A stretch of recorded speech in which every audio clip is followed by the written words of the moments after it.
നെയ്ച്ചോറുണ്ടാക്കുന്ന വേഗത്തിൽ എന്നാൽ അതിലേറെ രുചിയുള്ള ഒരു റൈസ് നമുക്ക് തയ്യാറാക്കിയാലോ.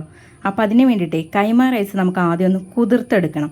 ഒരു 30 മിനിറ്റെങ്കിലും കുതിർത്തെടുക്കണം കേട്ടോ. മിക്സിയിലേക്ക് 1 കപ്പ് മല്ലിയില, 1 കുടം വെളുത്തുള്ളി, ഇഞ്ചി 1 ഇഞ്ച് കഷ്ണം ചേർത്ത് കൊടുക്കാം, ഒരു 5 ഏലക്ക, അതുപോലെ തന്നെ 5 ഗ്രാമ്പു, ഒരു പട്ടയുടെ കഷ്ണം കൂടി ചേർത്തിട്ട് നന്നായിട്ട് അരച്ച് മാറ്റി വയ്ക്കാം.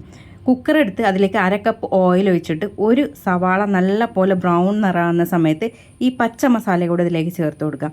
പച്ചമുളക് ഇതുപോലെ കീറിയിട്ടാണ് ഇട്ട് കൊടുക്കേണ്ടത്. അത് 3 ഞാൻ ഇതിലേക്ക് ചേർത്ത് കൊടുക്കുന്നുണ്ട്. അതുകൊണ്ട് ചേർത്തിട്ട് നല്ലൊരു വാസന വരുന്നൊരു സമയമുണ്ട്. ആ സമയത്ത് ഒരു 3/4 കപ്പ് പുതിന ഇല ചേർത്ത് കൊടുക്കുക കേട്ടോ. പുതിനയും പച്ചമുളകും ഒരിക്കലും അരച്ച് ചേർക്കരുത് കേട്ടോ. ഇനി നമ്മൾ ഒഴിച്ച ആ എണ്ണയൊക്കെ നല്ല പോലെ തെളിഞ്ഞ് വരുന്ന സമയത്താണ് നമ്മൾ ഇതിലേക്ക് വെള്ളം ഒഴിച്ചു കൊടുക്കുന്നത്. 5 കപ്പ് വെള്ളമാണ് ഒഴിച്ചെടുത്തേക്കുന്നത്. അതിലേക്ക് ഉപ്പും ചേർത്തിട്ട് വെള്ളം തിളക്കുന്ന സമയത്ത് നമ്മൾ ഊറ്റി വെച്ച അരി ഇതിലേക്ക് ഇട്ടിട്ട് ഒറ്റ വിസിൽ കൊടുത്താൽ മതി കേട്ടോ. ഇനി നമ്മൾ പ്രഷർ പെട്ടെന്ന് തന്നെ ഇതിന് തുറന്ന് കളയണം കേട്ടോ. എന്നിട്ട് ഇതേ നന്നായിട്ടൊന്ന് മിക്സ് ചെയ്തെടുക്കാം. മിക്സ് ചെയ്തതിന് ശേഷം വീണ്ടും അടച്ചു കൊടുക്കാം. ഇനി നിങ്ങൾക്ക് കഴിക്കാൻ നേരത്തെ അങ്ങ് വിളമ്പിയാൽ മതി. നല്ല കുനുകുനാന്നുള്ള അടിപൊളി റൈസാണ് കേട്ടോ. ചെയ്ത് നോക്കുക. ഇഷ്ടപ്പെട്ടാലേ ഷെയർ ചെയ്യാൻ മറക്കണ്ട. അപ്പോൾ എല്ലാവർക്കും താങ്ക്സ് ഫോർ വാച്ചിങ്.